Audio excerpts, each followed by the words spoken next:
Metro রেলের পর নদীর তলদেশ দিয়ে এবার ঢুকবে জলের পাইপলাইন।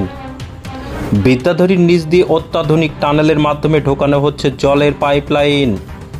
শিয়ালদহ থেকে ভূগর্ভ হয়ে একেবারে গঙ্গার নিচ দিয়ে হাওড়া স্টেশন পর্যন্ত চালু হয়েছে মেট্রো রেল পরিষেবা, যেটি দেশের প্রথম গঙ্গার নিচ দিয়ে মেট্রো রেল চালু হয়েছে। শুধু গঙ্গার নিচ দিয়ে মেট্রো রেল চালু করে থেমে নেই সরকার।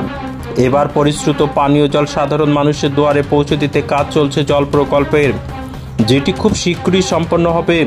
উপকৃত হবে কয়েক কোটি মানুষ। সেই তালিকায় নাম রয়েছে উত্তর 24 পরগনা জেলার বসিরহাট মহকুমার হাড়োয়া ব্লকেরও। মূলত হাড়োয়া ব্লক 8টি গ্রাম পঞ্চায়েত এলাকা নিয়ে গঠিত। মাঝখান দিয়ে বয়ে গেছে প্রাকৃতিক সীমানা অর্থাৎ বিদ্যাধরী নদী। আর এখানে জল প্রকল্পের কাজ বাস্তবায়িত করতে নানান রকমের সমস্যা দেখা দিয়েছিল। যেমন বিদ্যাধরী সেতুর উপর দিয়ে যদি জলের পাইপ নিয়ে যাওয়া হয়, সেক্ষেত্রে বিদ্যাধরী সেতু দুর্বল হবে এবং ভারসাম্য হারাবে। অন্যদিকে নদীর উপর দিয়ে যদি ঝুলন্ত অবস্থায় নিয়ে যাওয়া হয়, সেক্ষেত্রে বিদ্যাধরী নদীর সৌন্দর্য তো নষ্ট হবেই, তার পাশাপাশি ক্ষতির মুখে পড়বেন ব্যবসায়ীরা। এই বিদ্যাধরী নদী ব্যবহার করে কয়েক কোটি টাকার ব্যবসা হয়, অর্থাৎ হাড়োয়ার সঙ্গে সুন্দরবন, গোসাবা সহ একাধিক এলাকায় এই জলপথের মাধ্যমে বাণিজ্য ব্যবস্থা চলে। ফলে ক্ষতির মুখে পড়তে পারে ব্যবসায়ীরা। কিন্তু সরকারের উদ্যোগে সেটিও সমাধানের পথে, অর্থাৎ একেবারে বিদ্যাধরী নদীর যেখানে জল শেষ হয়েছে, সেখান থেকে 20 থেকে 30 ফুট নিচ দিয়ে প্রায় 380 মিটার লম্বা পাইপের মাধ্যমে জোড়া হবে হাড়োয়া ব্লকের দুই প্রান্তকে, এবং এই জল প্রকল্পের কাজ স্বয়ংসম্পূর্ণ হবে। ইতিমধ্যে জোর কদমে কাজ চলছে। সংস্থা সূত্রে জানা গেছে প্রায় 42 ইঞ্চি টানেল তৈরি হবে এবং সেই টানেল অত্যাধুনিক প্রযুক্তি ব্যবহার করে খোঁড়া হচ্ছে। অন্যদিকে যাতে ধস নেমে না যায়, সেক্ষেত্রে ব্যবহার করা হচ্ছে রাজস্থানের একটি বিশেষ মাটি, যেটি টানেলের ভিতরের মাটিগুলিকে ধরে রাখবে, অর্থাৎ কোনো কারণে ধস নামবে না। প্রশাসন সূত্রে জানা গেছে এই জল প্রকল্পের কাজ শেষ হলে হাড়োয়া ব্লকের প্রায় 2.5 লক্ষ মানুষ উপকৃত হবে। ফলে এক কথায় বলাই যায়, আগামী দিনে দুয়ারে প্রতিশ্রুত পানীয় জল পৌঁছে দেবে সরকার।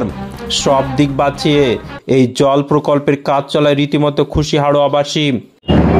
আমরা দেখেছি যে হাওড়া টু শিয়ালদা গঙ্গার নিচে দিয়ে অত্যাধুনিক পদ্ধতিতে যে টানেল তৈরি হয়েছে, সেখান থেকে মেট্রো গিয়েছে। তারপরে হাড়োয়াতে এই দ্বিতীয়বার দেখলাম যে এখান থেকে বোরিং করে জলের লাইনের ব্যবস্থা করা হচ্ছে, আর বিদ্যাধরী নদীর নিচে থেকে টানেল করা হচ্ছে। আপনারা কত মানুষ উপকৃত হবে?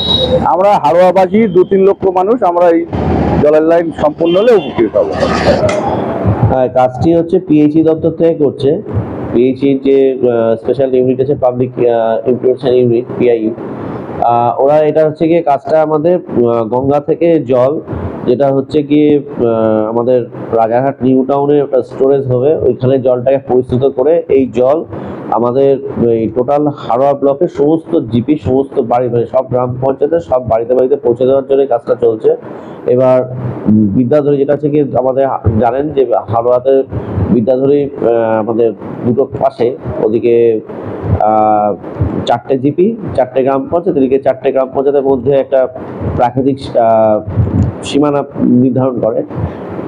সেই বিদ্যাধরীর নিচ দিয়ে একদম তলদেশ থেকে চ্যানেল করে ওরা পাইপটা ওই পাশে হচ্ছে গিয়ে ব্রিজের ওপাশে সোনাপুর শঙ্করপুরের যে জায়গাটা আছে ব্রিজের নিচে, সার্কাস ময়দান বলে, সেখান থেকে ওরা কাজটা শুরু করছে। টানেলিং করে পুরো আমাদের এইদিকে হাড়োয়ার এই পাশে নিয়ে আসছে। এখান থেকে এবার বিভিন্ন জায়গায় জায়গায় যেগুলো ওদের যে টেকনিক্যালি যে কাজগুলো, ট্যাঙ্ক, তারপর বুস্টার পাম্প বিভিন্ন তৈরি করে ওরা বাড়ি বাড়ি জল সরবরাহ করবে। খুব শীঘ্রই কাজটা খুব দ্রুতগতিতে চলছে এবং